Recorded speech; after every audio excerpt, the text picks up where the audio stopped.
Salut et bienvenue sur la petite pause JDR. Donc aujourd'hui, nous allons reprendre notre petit tuto sur Roll20. Donc précédemment, on avait vu tout ce qui avait attrait donc à tous les outils que vous pouviez utiliser sur Roll20, ainsi que on avait créé une carte, un plan pour votre aventure. Aujourd'hui, on va créer les fiches des personnages, donc des personnages des joueurs et des personnages que les joueurs vont rencontrer dans l'aventure. Et aussi, on va faire des fiches sur les objets et les documents que pourraient trouver vos joueurs pendant cette aventure. Et aussi, encore, des fiches d'aide qui pourraient vous être très utiles au niveau des règles de votre jeu de rôle pour pouvoir les avoir sous la main sans avoir à aller chercher votre livre de règles et chercher à tourner les pages pendant 5 ans. Si vous allez perdre un temps fou, là vous irez super vite. Ensuite, nous allons faire donc, regarder tout ce qui est divers outils très utiles comme le brouillard de guerre, l'éclairage dynamique si vous avez un compte pro ou plus. On verra aussi tout ce qui a trait donc aux musiques.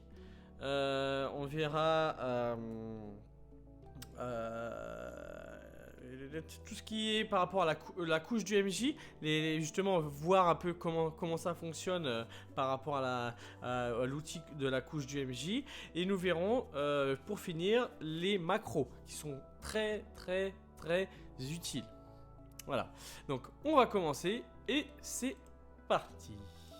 Donc nous voici sur la carte que nous venions de terminer sur le précédent tuto. On va maintenant créer nos fiches. Alors vous allez ici, donc on y est déjà dans le journal de votre partie. Et vous allez donc ici dans ajouter. Ici vous pouvez créer un personnage. Donc quand vous cliquez sur personnage, ça crée automatiquement un personnage et ça lui donne un nom. Honnêtement, quand vous voyez les noms qu'ils ont, déjà, je sais même pas si on va pouvoir le prononcer. Donc après, si vous voulez garder, il n'y a pas de souci, vous gardez. Moi, je le change parce que... Moi, je sais pas, ça me va pas. Alors, notre personnage s'appellera, il aura le même nom que notre joueur, Gossédus. Gossédus. Ensuite, ici vous allez voir, donc ça correspond le journal de chacun de vos joueurs. Chaque joueur a son propre journal. Si vous cliquez dans All Players, donc tous les joueurs, tout le monde aura la fiche de Gossédus, donc pour avoir sa biographie, son caractère, tout ce que vous aurez mis dans la biographie sera disponible pour tous ceux qui l'ont dans leur journal. Ensuite, ici, vous devez écrire, en fait, vous devez mettre qui pourra posséder, qui pourra manipuler et éditer la fiche de ce personnage.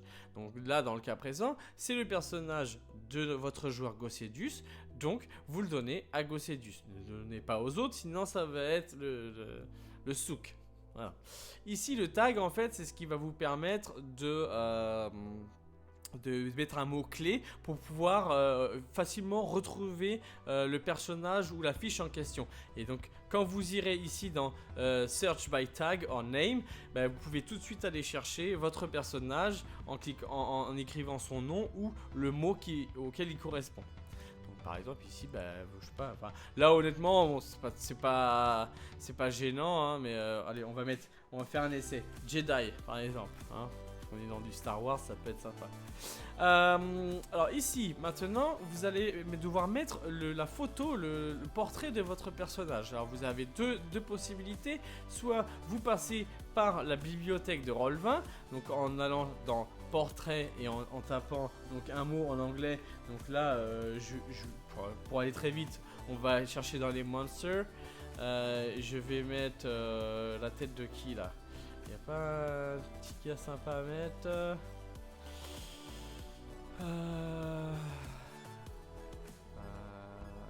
bref, allez, on va mettre ça. Voilà, donc ça ce sera votre personnage que vous pourrez récupérer directement via la bibliothèque de Roll20, mais vous pouvez donc autre chose, choisir ceci avec votre bibliothèque personnelle, ce que vous avez créé en fait de l'extérieur, vous avez récupéré sur le net. Donc là on va chercher la photo de Gossedius, donc qui doit être par ici, et là voilà, vous faites un glisser-déposer, et donc ça va vous uploader directement la photo à l'intérieur de la fiche. Pour le coup, maintenant, il va falloir lui attribuer un pion. C'est ce que votre joueur va bouger sur la carte et qui représente le personnage en lui-même. Donc pareil, vous avez la possibilité d'utiliser donc la bibliothèque de Roll20. Donc vous mettez dans pion, vous mettez donc toujours monster par exemple ici. Allez-y, voilà. Et là, vous mettez n'importe quel pion. Hein. Honnêtement, je vais vite. Je fais ça assez rapidement. Vous le mettez donc glisser-déposer sur la carte. Et vous le sélectionnez et vous mettez Use Selected Token. Ça veut dire que ça attribue à ce personnage ce pion là.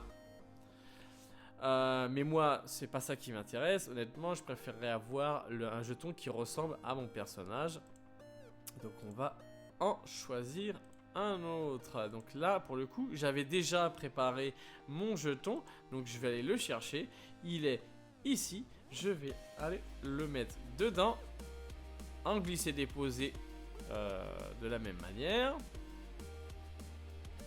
Et donc, je vais le sélectionner et Use Selected Token. Ce qui veut dire que si en validant, si je vais donc dans ma fiche du personnage, hop, je vais faire un glisser-déposer et tout de suite, ça va mettre le bon jeton qui correspond.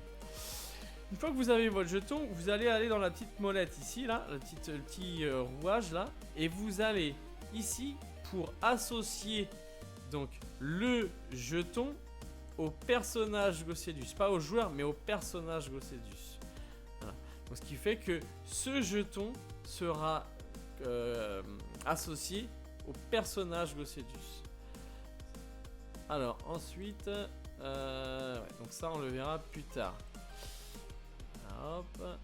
Ici, à savoir que quand vous êtes toujours dans l'édit, ici vous avez la possibilité donc de écrire la bio, donc ce que vont pouvoir lire les gens par rapport au personnage, donc sa vie, son caractère, c'est une description peut-être un peu plus au niveau physique, tout ça. Donc les joueurs pourront lire ça. Et par contre, ici c'est la partie strictement réservée au MJ et seul lui pourra lire ce qui est écrit ici. C'est privé au MJ. Voilà. Donc une fois que vous avez fini ça, donc vous pouvez sauvegarder ceci. Ça vous emmène sur la fiche et d'ailleurs c'est la fameuse fiche où les gens pourront lire, par exemple, j'ai pas écrit quelque chose, par exemple la bio de ce personnage, voilà, tac, tac, tac, tac, tac, tac, tac, tac, tac. Voilà. Et quand vous irez ici, en fait, les gens, s'ils cliquent sur la fiche Gossedius, boum, ils tombent là-dessus et ils auront tout le descriptif, la bio de ce personnage, sa vie, tout ça, tout ça. Ensuite aussi, vous avez la fiche du personnage. Donc là, en l'occurrence, comme c'est du Star Wars confins de l'Empire, donc c'est la fiche Star Wars aux confins de l'Empire. Mais pour n'importe quel jeu de rôle que vous aurez pu mettre une fiche qui correspond à votre jeu, et donc la fiche sera complètement différente. Donc là, pour le coup, vous n'avez plus qu'à remplir la fiche en question. Soit vous pouvez le faire vous-même, soit vous pouvez demander à vos joueurs de rentrer leurs propres caractéristiques à l'intérieur, ce qui vous fera gagner un peu de temps. Vous pourrez faire autre chose comme ça entre temps. Donc là, honnêtement, il n'y a pas grand chose à expliquer. Vous avez les caractéristiques, vous rentrez tout ce qui a trait dedans et c'est terminé. Ensuite, donc ça ce sera pour votre fiche de personnage de joueur. Vous le savez que c'est pour un joueur. Pourquoi? Parce que ici, vous avez un petit rond et ça veut dire que c'est le personnage d'un joueur. Là, on va faire pour un personnage qui n'est pas joueur, qui est non joueur, PNJ, non joueur.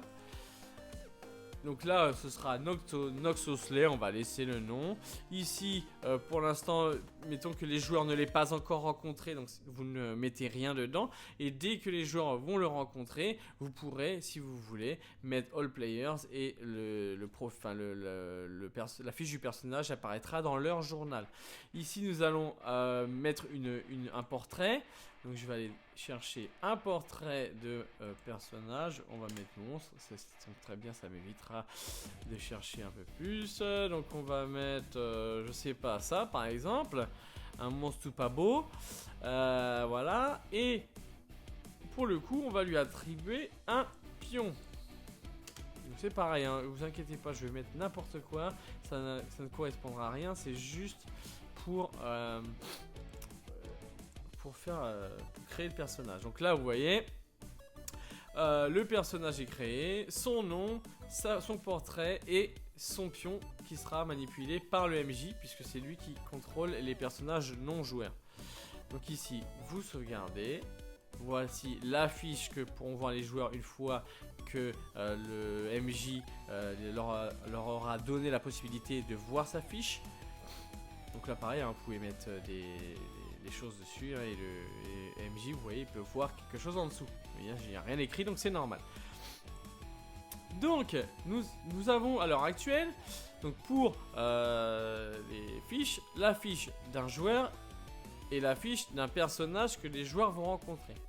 Ensuite, nous allons pouvoir créer la fiche, des fiches pour des objets ou des documents que les joueurs vont trouver pendant l'aventure. Donc ici, par exemple, on va dire qu'ils vont trouver un livre magique.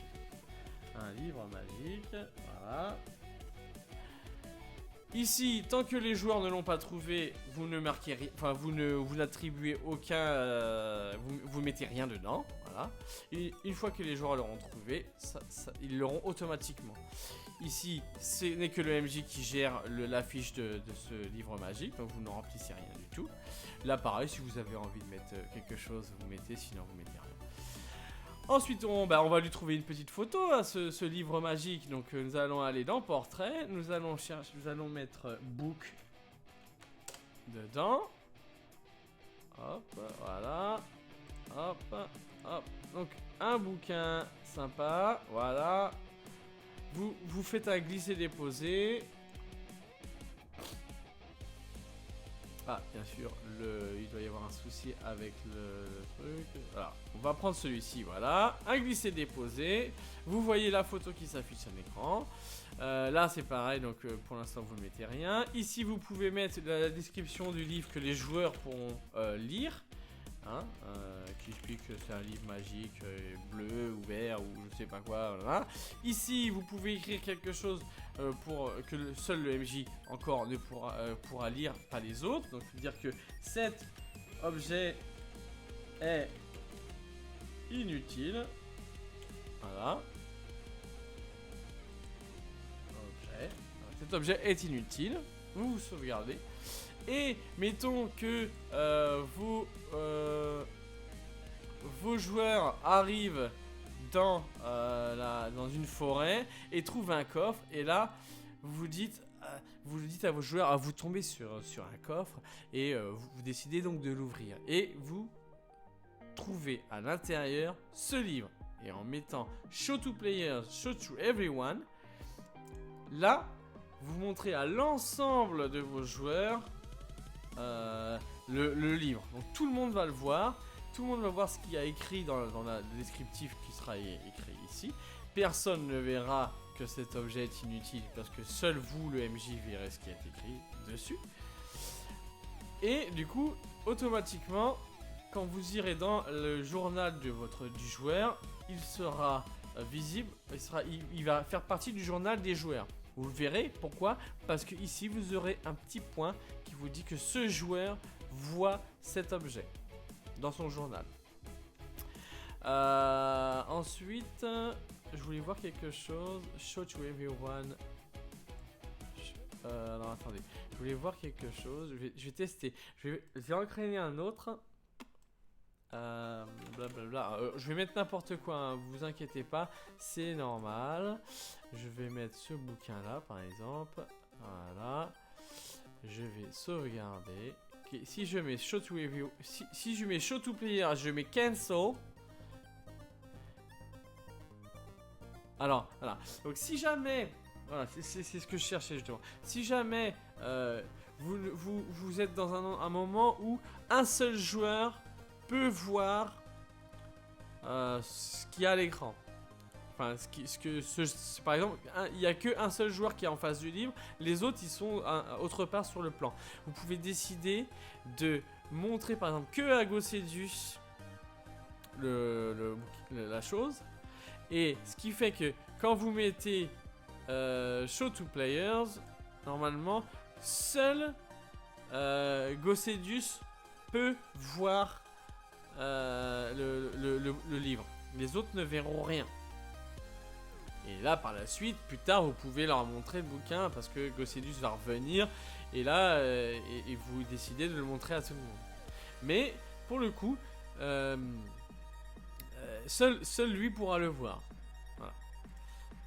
C'est une petite subtilité. Voilà. Ensuite, donc vous avez pour le coup, donc celui-là je peux l'enlever. Hop, on en a pas besoin. Vous avez fait votre livre, votre fiche pour un objet, pour un document, c'est la même chose.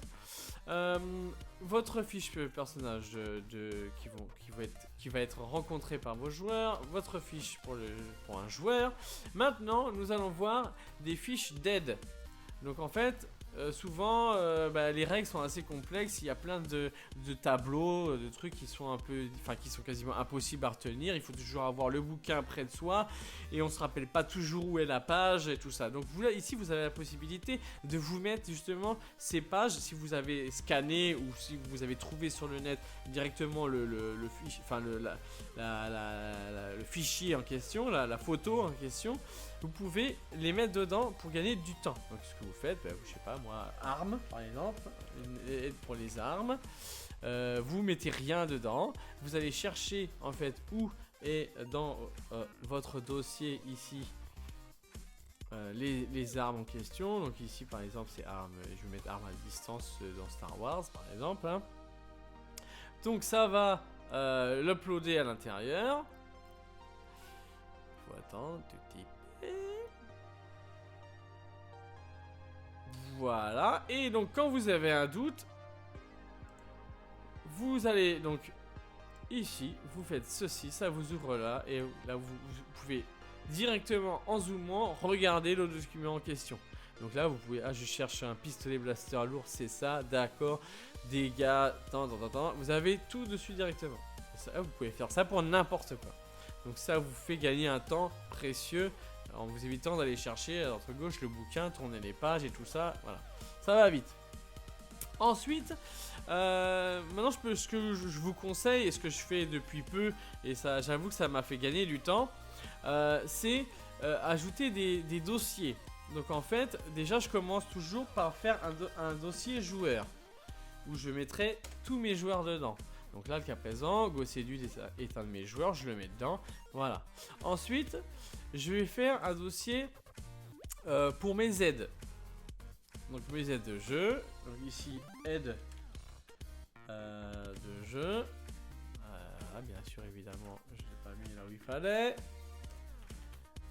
Aide de jeu. Voilà. Et là, je mettrai donc tout ce qui est à un rapport avec mes aides. Voilà. Vous pouvez déplacer ça, vous pouvez déplacer les dossiers entre eux, il n'y a pas de souci. Ensuite, et là donc c'est une autre particularité, en fait ici vous aurez fait plusieurs plans peut-être. Donc chacun, le mieux c'est de les nommer, vous donnez un nom à chacun de vos plans, et vous ferez un dossier pour chaque plan que vous aurez. Du coup, chaque plan, dans chaque dossier, vous pourrez mettre tout ce qui a trait à ce plan. Donc les personnages qui seront rencontrés, les objets qui seront trouvés, et d'autres, enfin tout ce qui peut vous être utile dans ce plan. Donc là par exemple, ici c'était, je sais plus c'était quoi mon plan. Ils sont dans le carte en extérieur par exemple. Donc vous mettez le dossier carte en extérieur.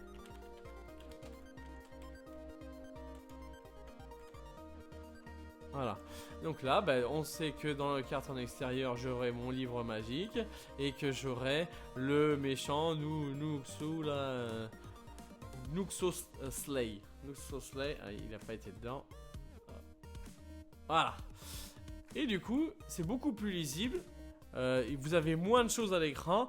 Et tout de suite, je suis dans le plan carte en extérieur. Tac. Ok. Mes joueurs, ils sont où? Ils sont là. Ah, je me rappelle plus. Attends, faut que je regarde pour les armes. Je sais plus. C'est là. Voilà. Ça va très vite. Vous gagnez un temps fou. Ensuite, on va passer tout ce qui est musique. Alors ici, vous avez la possibilité de... alors attendez, je vais faire une pause sur ma musique. Et ici, vous avez la possibilité donc de rajouter du son d'ambiance. Donc ici, vous allez dans Ajouter, vous allez dans Titre. Et là, vous avez accès à plein de musiques. Donc ici, ce sont les musiques d'ambiance, de background, que vous pouvez aussi retrouver ici. Et tout en bas, ici, voilà, vous avez... alors attendez. Non, c'est pas ça du tout. Je vous dis des bêtises. C'est pas celui-là. C'est dans Battle Bards. Donc Battle Bards, vous allez au fond et là vous avez des déserts. Je sais pas si on va entendre quelque chose. Honnêtement, j'avoue, j'ai pas. Attendez, hein.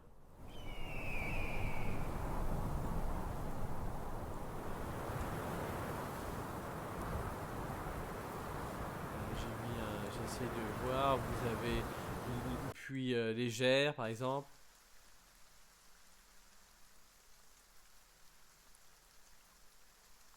Elle est très légère. Hein. Voilà, un vent léger. Ouais, par exemple, une tempête.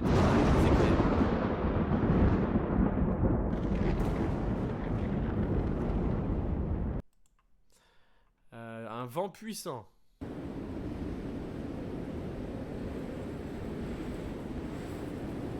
foudre. Voilà, donc ici vous avez quand même pas mal donc une fois que vous êtes tombé sur le son qui vous intéresse, vous n'avez plus qu'à mettre un petit plus. Ça part de l'autre côté. Et vous l'avez mis de côté. Là, vous avez possibilité justement de le mettre en lecture, de le mettre en boucle. Donc là, si c'est quelque chose qui doit durer, parce que le temps qu'on est sur le plan, il faut que ça continue. Donc je pense pas que vous allez mettre la foudre en boucle, parce que c'est l'apocalypse là, carrément. Enfin bref, voilà, donc ici vous avez pas mal de choses, tout ce qui est donc océan, machin, des bruits de forêt, enfin il y a plein de choses sympas. Ici, là vous avez aussi des combats, donc en fonction de ce que vous recherchez comme monstre ou quoi. Ici, bah, c'est aussi des sons d'arrière-plan, enfin d'ambiance. Faut vous balader. Ici, vous avez la possibilité, en fonction du thème de votre jeu, donc si c'est fantastique, sci-fi, histoire, moderne, blablabla. Et ici, en fait, vous pouvez mettre des mots-clés qui vont tout de suite vous emmener sur ce que vous recherchez. Et ceci est fait par les fans, par les joueurs en question. Donc par exemple, moi je suis du Star Wars, je cherche un blaster, je mets dedans et... Voilà. Bien sûr. Voilà, un bruit de blaster. Un bruit de blaster. Donc pareil, si ça m'intéresse, je mets de côté, et ainsi de suite, et ainsi de suite. De la même manière que pour les fiches, pour vous y retrouver plus facilement, je vous conseille de faire des listes de lecture, donc ça, et vous pouvez mettre par plan. Donc par exemple, on était en carte en extérieur, donc vous refaites la même chose pour vos sons, et par exemple, ici, vous mettrez dans carte en extérieur votre blaster et votre orage là, votre truc. Et donc, quand vous serez en carte en extérieur, vous n'avez plus qu'à venir ici et vous savez exactement quelles sont, quelle ambiance vous devez utiliser pour cette carte. Ça vous évitera de chercher et de perdre un temps fou. Voilà. Alors si vous cliquez ici, ça va tout jouer. Tout ce qui est à l'intérieur du dossier va être joué. Donc je vous conseille pas de le faire, à part si vous avez un timing de fou furieux. Mais honnêtement, je vous conseille pas. Vous avez juste à l'ouvrir et vous avez accès à tous vos sons. Pour l'instant, du coup, je crois que on est bon pour cette partie. Du coup, je vais aller sur un autre plan, un autre jeu, parce que comme là c'est propre à Star Wars, je veux pas faire trop pointu sur, enfin un truc je vais faire un truc générique, donc je vais aller sur un autre jeu. Donc là, j'avais préparé en fait déjà une petite carte. Je vais désactiver ceci. Voilà. Donc là, j'avais donc préparé un personnage et un ennemi. Voilà, donc ici il se retrouve dans une grotte. Donc on va simuler un brouillard de guerre. Parce que le brouillard de guerre est une option gratuite. D'accord, donc on pourra refaire après la même chose avec l'éclairage dynamique qui lui est payant. Donc pour le brouillard de guerre, vous avez juste à aller ici et à activer le brouillard de guerre ici même. Vous cliquez dans brouillard de guerre activé. Ok. Donc là pour le coup, vous voyez que moi j'avais déjà prévu avant la petite zone. Donc, mais quand vous allez activer pour la première fois brouillard de guerre, en fait toute la fenêtre sera complètement noire. Hein, tout sera grisé comme ça. Donc comme vous êtes MJ, vous pouvez voir à l'intérieur parce que vous avez ici vous avez mis ici opacité faible. Si je mets opacité à fond, ici, voilà, vous ne voyez quasiment presque plus rien, ce qui est un peu dommage. Pour vous, il vaut mieux que vous puissiez voir un peu tout. Et d'ailleurs, je crois que je pouvais mettre plus si. Et là, je vois plus rien. Donc, aucun intérêt. C'est moi le MJ. Il faut que je vois ce qui se passe. Et d'un autre côté, vous ne pouvez pas faire ça non plus parce que vous savez même plus où est votre brouillard de guerre. Donc, l'idéal, c'est vraiment de laisser ça à peu près comme ça. Comme ça, vous avez, ou peut-être un peu plus foncé. Allez, on va se dire, allez, comme ça. Voilà, comme ça vous avez les délimitations de votre brouillard de guerre, vous savez ce que les joueurs voient et ce qu'ils ne voient pas. Donc pour le coup, quand votre personnage est dans cette zone par ici, par exemple, eh ben, il va voir, normalement il est censé voir dans ce coin-là, donc ce que vous allez faire pour qu'il puisse voir, vous allez aller dans ici le petit œil, révéler zone et vous allez sélectionner la zone. Donc là, tout de suite, tu as tourné par ici, voilà ce que tu vois. Donc il va voir cette zone-là. Si par exemple, je sais pas moi, un des ennemis met un sort qui l'aveugle sur une certaine distance, et bien pareil, vous pouvez revenir ici, le petit œil, masquer zone et remasquer la zone en question. Et donc là, le joueur ne voit plus ce qu'il y avait ici. Voilà.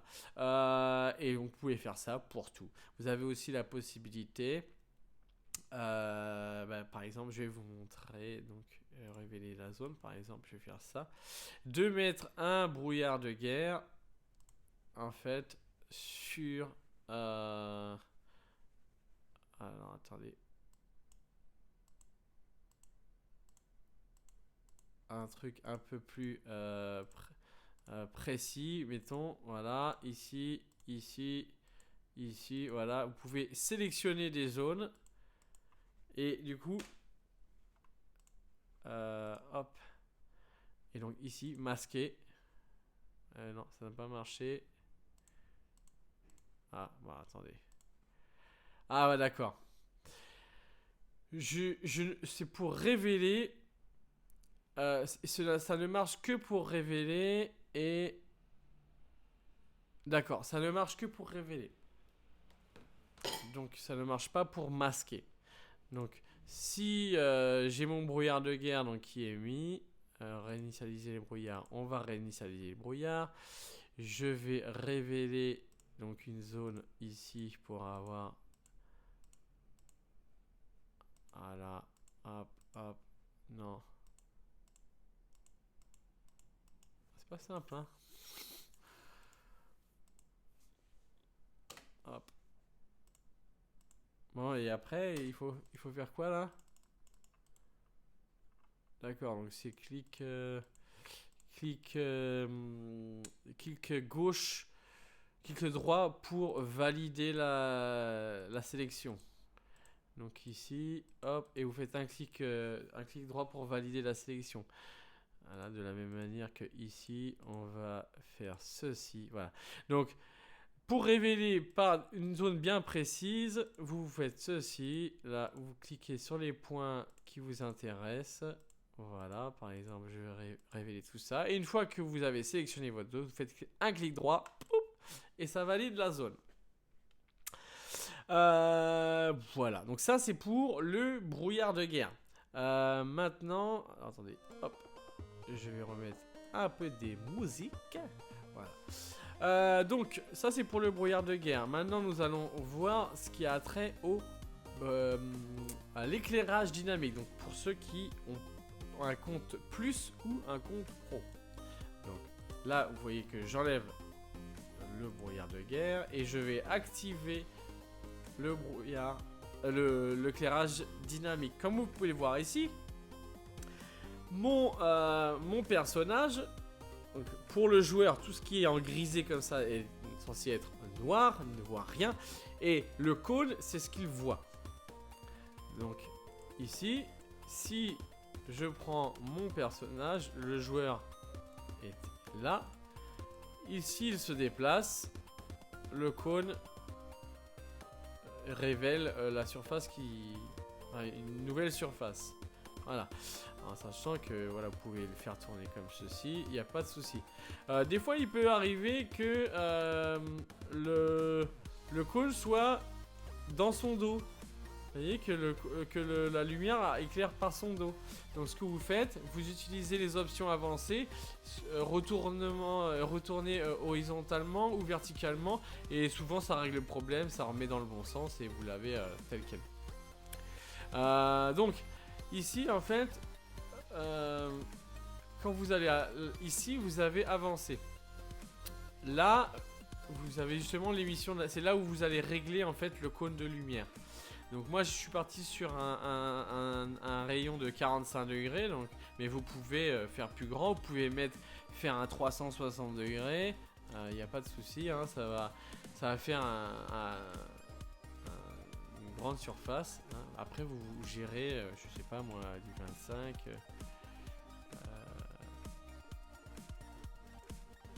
Alors attendez, hop. Alors j'avoue que je maîtrise pas encore vraiment tout ce qui est par rapport à ça. Donc là vous voyez le personnage quand il va se déplacer, il va avoir un halo de 25 mètres je crois. Hein. Si j'utilise la réglette, on va arriver à 25 mètres. Alors bien sûr c'est en pied, donc il faut que je change sur ma carte et que je la mette en mètres. Voilà, vous voyez, c'est un rayon de 25 mètres autour de lui. Et ceci, je le sais, car c'est moi qui l'ai paramétré. Ici même, vous voyez, le petit engrenage, ici 25 mètres. Alors, je sais pas exactement... ici, vous avez le rayon de lumière et ici, le début de l'affaiblissement. Donc le début de l'affaiblissement commence à 25 mètres. Mais par exemple, vous pouvez mettre... Il peut voir sur 25 mètres, mais la lumière s'affaiblit au bout de 15. Donc en gros, si je vais moi dans le joueur, par exemple, on va voir que la lumière va aller jusqu'à 25 mètres, mais qu'elle commence à s'estomper au bout de 15. Donc on voit déjà moins au bout de 15 mètres, vous voyez. C'est plutôt pas mal fait, ça donne vraiment l'illusion d'une torche quoi. Voilà. Donc pour ça, bah voilà. Après, on va pas rester plus longtemps là-dessus. Donc vous avez vu ce que c'est que l'éclairage dynamique pour ceux qui en l'auront, mais je pense que la majorité des gens vous utiliserez le brouillard de guerre. Donc je vais l'enlever.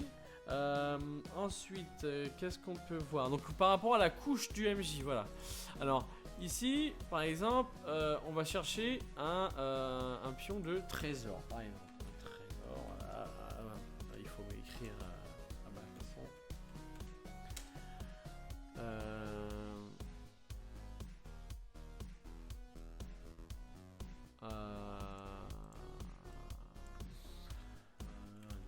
Gold.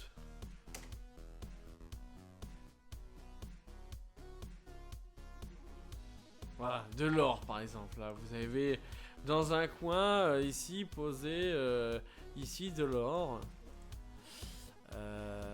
Et bien sûr, votre carte est éclairée parce que je sais pas, il y a des torches et puis vous avez décidé que la carte était éclairée. Seulement, vous voulez que ce soit pas visible par vos joueurs. Donc, bien sûr, vos joueurs ne voient absolument pas ça. On peut regarder tout de suite. On va, en tant que joueur, votre joueur voit ceci. Et ici, il n'y a pas les pièces d'or. Donc, nous retournons voir notre petit MJ. Et pour le MJ, bien sûr, lui, il le voit. Et en fait, quand votre personnage va arriver dans la zone, mettons, et qu'il va tourner la tête ici, c'est là que vous dites, ah, tu t'arrives ici, et en fait, que tu tombes sur des pièces d'or au sol. Donc là, pour pouvoir les rendre visibles, vous allez sur votre couche de MJ, pardon. Vous pouvez donc sélectionner l'objet en question et vous allez le mettre dans couche des pions. Et donc là, il devient à nouveau visible pour vos personnages, comme vous pouvez le voir ici. Et voilà, donc là, les personnages voient l'or et ils sont contents, ils sautent de joie, c'est la fête. Donc vous pouvez faire la même chose pour des ennemis, pour des pièges, des pics qui sortent du sol. Mettons que vous avez un icône, un pion avec des pics vers le bas ou vers le haut. Et quand ils vont marcher, là, vous pouvez faire apparaître des pics et voilà, c'est très, très sympathique. Donc après, là on a fait une bonne partie. Maintenant on va finir juste par rapport à les macros. Qu'est-ce que c'est les macros? Les macros, ce sont des lignes de commande que vous allez rentrer ici même. Alors, je vous montre dans le petit engrenage. Qu'est-ce que c'est que ça?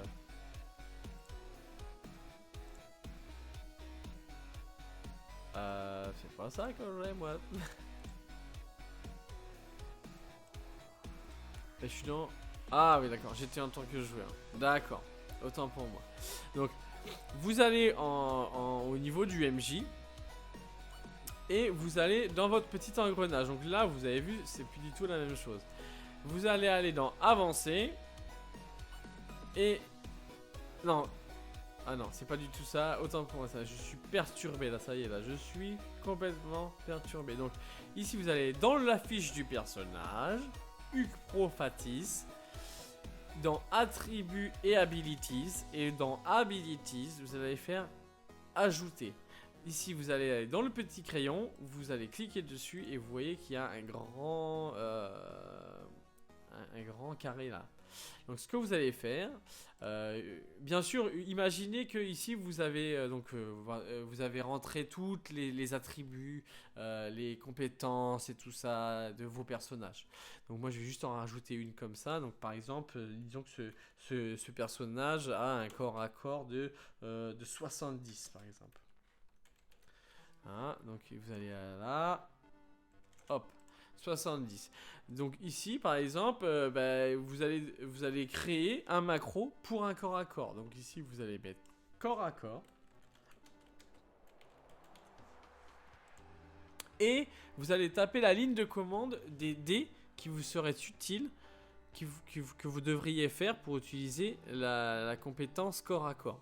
Donc normalement, c'est un slash. Vous allez roll, ici.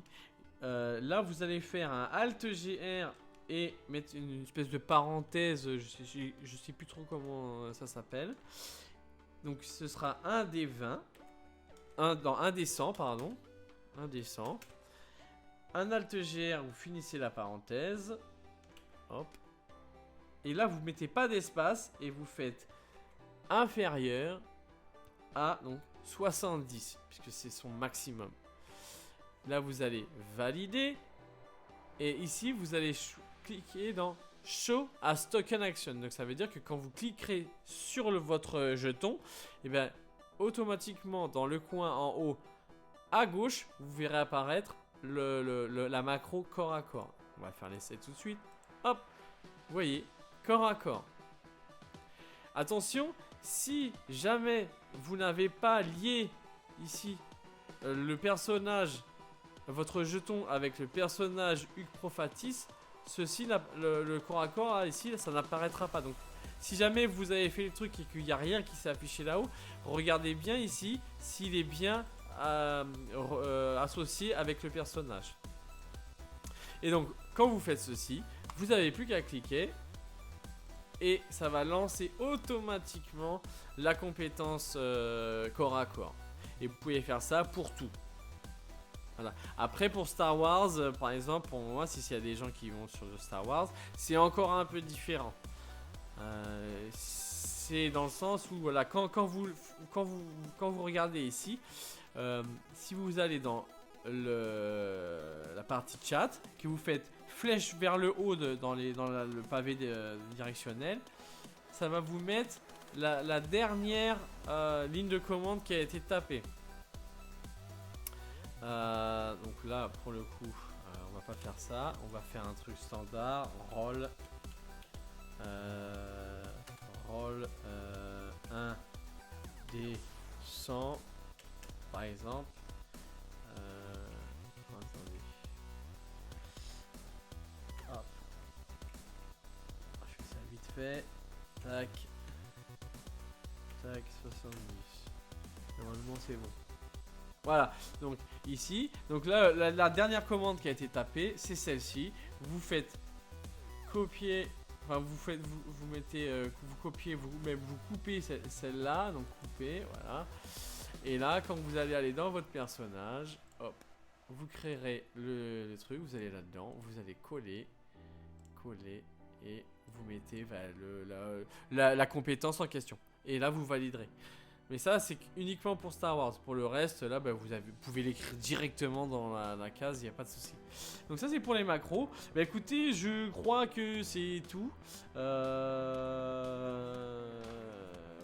Ouais, bon après, j'avoue que là, sur ce coup-là, ça a été un peu rapide.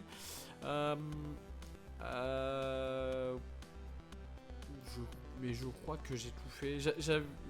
Ouais, moi je crois que j'ai tout fait. Si jamais il y a des choses que j'ai pas vues, que vous avez un souci, que vous avez des questions dessus, n'hésitez pas à laisser un commentaire et j'essaierai de vous répondre. Et puis si j'ai oublié, bah, je m'en excuse. Voilà. Bah écoutez, je vous souhaite une bonne fin de journée ou une bonne soirée si vous regardez ça le soir. Normalement le tuto de Roll20 est terminé. J'ai vu tous les aspects qui pouvaient être intéressants. Et ben je vous souhaite une bonne fin de journée et je vous dis à la prochaine. Salut!